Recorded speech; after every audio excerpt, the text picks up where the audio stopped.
Praise the off-season gods. We have had a conversation with Ryan Day. It did happen on a Tuesday in Roosters, and now, right now, it's Wednesday. And it is a Ward and William Wednesday. Here we go. On the podcast daily. Yeah. What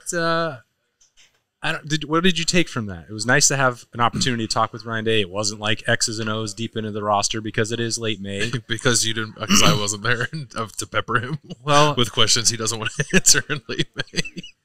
The lineup was carefully chosen to maximize our time with Ryan Day. No, I don't think anyone wants a 25-minute right guard podcast with Ryan Day other than me. I don't know about that. Yeah, maybe not. No, it was good. First of all, I do like that we now generate our own content to react to. That's a pretty good deal. Cottage industry. Yeah. I mean, the mere fact that he was here, right, is noteworthy. I know you asked him about that. Just sort of like his availability, really since the end of spring, but I think even during spring, and I'm not even talking so much about like doing more press conferences. He just like is more visible, and I think he needs to be. I think he understands that he needs to be. So it's nice to see him embracing that a little bit, or embracing that more. Right? It's not that he's been hesitant to do that in the past. I don't think. I just think that the job has transformed so much, and it's what's asked of him now that he kind of needs to do it more, and perhaps reluctantly embracing it at times, but I think embracing it nonetheless, which I think is good for Ohio State. We've talked about that a little bit in the last couple of weeks, just like the CEO stuff and Ryan Day embracing that. So I don't know if we have to continue to praise him for doing that, sure, which is what we've done. And again, it doesn't ensure anything about the future of the program or specific games in the fall. But you just can't help but notice a change. And what does that actually mean? And some of the things that matter more specific to the team, like he did spend time with the quarterbacks. People have been wondering about that transition with Chip Kelly. Describing that, I think, was a little bit of a new thing, and how he can manage time. And when Chip Kelly is recruiting on the road, getting there to go do some of the things that he has done in the past. I think he certainly enjoys that part. He's going to find opportunities to coach the team and actually be a football coach as much as possible. So I think that's a nice little bit of seasoning to add to the CEO conversation. He is not removed from coaching football and only making general manager decisions for Ohio State. Yeah, and I think it's good, right, that you can steal a little bit of time with the quarterbacks. Obviously, it was a unique situation, but he was with the running backs for a spell during the spring. I hope to hear at some point, like maybe, I don't know, we spending some time with the linebackers, right? I think that's the point. And I think it's necessary, too, with the way that players can just sort of up and leave now whenever they want. They almost have full autonomy when it comes to where they want to play college football now. I'm not saying that's necessarily a bad thing, although it probably needs to be reined in a little bit. Regardless, they need to feel connected, I think, to the head coach. And I think like Ryan Day is a very personable guy. His program is sort of built on the relationship that I think he has struck up with his players. But I'd imagine during the season, it's hard to always feel like you're doing that or doing that as much as you want to. And we'll see how that transpires for him, right? I think this time of year, he probably does feel like he's not coaching a whole lot of ball, and maybe he would like to and be in the room with his grease board and drawing up plays, and he doesn't do that. I think that'll change once the games actually start and camp ramps up, and you're sort of laser focused on that. But I think in the meantime, I think it's really good for him to kind of get his hands on a bunch of different areas of the roster. I just think that the program is probably healthier nowadays if a head coach is able to do that. Yeah, and there's a lot more responsibilities on his plate. We talked about that with him on Tuesday at the live show at Roosters, so if you haven't seen that already, there's a heads up that Ryan Day was on the show. He talked – he got in pretty quickly to the quarterbacks. It's a complicated situation with no easy answer. Yeah. And we knew that was going to be something we asked about, but weren't going to get a direct answer. No, I'm glad that you you put it out there that the split field thing just does not sound like a winning proposition. So I wanted an answer. Yeah, I guess one part of that is the offensive line. I think is in a drastically better position than it was when they were doing that last year. So maybe it doesn't look quite like the car crash it looked like at times last year when they were trying to split those guys up. But I remain interested in how they plan to go about that. And honestly, like they probably haven't really formulated that yet, right? They kind of just got back into the Woody, and now it's all about recruiting. So I'm sure that plan will not be formulated in earnest and certainly not finalized until July or August. So I'm not surprised that he was a little general, I guess when it came to that. I thought it was interesting that he made the point to say that like Julian Sain's slightly different than the rest of the guys in the room, like, and that's probably more of a size thing. Like the more I kind of fixated on it as you guys were talking during the show and like thought about it a little more. I was like, I think he means mostly that everyone else in the room is like between like 6'3" and 6'6" and like a bigger, stockier dude, and Julian's not that. So maybe that does mean that there's less of the quarterback run stuff in their mind when it comes to him. But otherwise, you have 4 guys in there of similar skill sets, which I do think I agree with Ryan Day that it sort of lends itself to being a little more flexible with who you're kind of rolling through there. But my biggest question with that sort of remains is like, what's the inflection point, I guess, of like, oh, we're going to roll guys to like, okay, we got to get QB1 ready to play again. I know it's Akron, right? So maybe there's less pressure to do that, and maybe that date is a little bit later in the process than it would be otherwise. I would think that it's probably not, because a game's a game. But I feel like the program and the fan base would all have like PTSD from dragging it out. Sure. Like, yeah, don't want to do it. I would too, to be honest. So I hope it doesn't come to that, and I don't think that it will. But at what point in the summer then do they sort of make that decision? Like, okay, this was nice to get all 5 guys time, but now we got to focus on these 2 or 3. He did acknowledge that, like, yeah. He kind of joked about it. Well, you have to bring in an extra chair. They're used to having 4 quarterbacks in there that they're focusing on, 4 scholarship quarterbacks. And like, yes, 5 is different, and it is going to pose a different challenge. And to your point, Bill, like, do you have to decide in the last Wednesday of May what it's going to look like in August? No, you don't. But it certainly is in the back of their mind. And if Ryan Day was getting an opportunity to spend time with them in May, I'm sure that plan moving forward had to be a topic of conversation, even if it doesn't have to be one with us. Yeah, no, they're not just cooling, right? It's just like, oh, well, we'll figure that out, right? I'm sure they had conversations the second that Chip Kelly got here about how to manage that, but then you have to sort of like wait to see when you get on the other side of what the room looks like, because in theory, and I think many of us expected that room to look different from the time Chip Kelly got here to when spring ball ended, and it looks the same. So it is a beast to tackle, I think. Like Ryan Day talked about the month of June being a bear. I think like that quarterback room is a bit of a bear, and not necessarily in a bad way. It's just like not everyone in the country has to figure out how to get 5 pretty good quarterbacks work once practice starts. A luxury problem. Yeah, that's for called. Sure. We didn't get in a ton with the roster, although the construction of it with so many veterans electing to stick around. I wanted to ask him like if he had sensed Marv's pain, because he talked about all the individual decisions and how they each arrived at the one that became collective with that group that's out, that Marvin was on the outside of that. But we saw him so often in the Woody in February, March, and April that it was like he didn't really want to. I didn't know if that was a road worth going down or not, because I think I know what the answer is. But, I did want to talk about that. But the rest was like, these guys haven't beat Michigan. Yep, that's important to them. Mm-hmm. They want to win a national championship. That's important to them. Legacy, those things that, we take for granted, or we put that onto them and project that decision for them. But when they've all talked about that, whether it's Jack Sawyer coming in, Emeka Ibuka doing, Buck Nines with us, like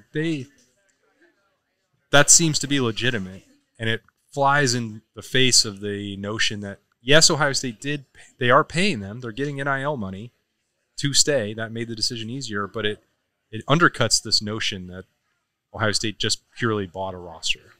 Oh, no, they paid to retain their roster for sure, that's totally fine. I'm very happy that Ryan Day, I think I'm quoting him correctly, like, if that's the way the game's played, then we're going to play it or something like that, which is like, I don't know, maybe a chill went down somebody's spine. Like, it's a very un-Ohio State thing Florida, to say. Yeah. Or Clemson, South Carolina, or Athens, Georgia, maybe. Like, it is like, it's the way you've always sort of wanted Ohio State to handle its business, but maybe it always hasn't. So to hear that from the head coach, at least, like for me, was music to my ears. And he didn't have to say it. Like, actions speak louder than words, and their actions certainly tell us that they're operating that way now, and I think they will into the future. But that doesn't undermine like the quality of the team, right? Like, I'm glad that Bob asked about the chemistry of the teams. I think that will be important, and I think when we have those conversations about the money that's involved, it sort of like naturally dovetails into like, oh well, when things go awry, like this team's going to fall. Like I truly don't think that's going to happen, right? If they were a team full of transfers, maybe I might,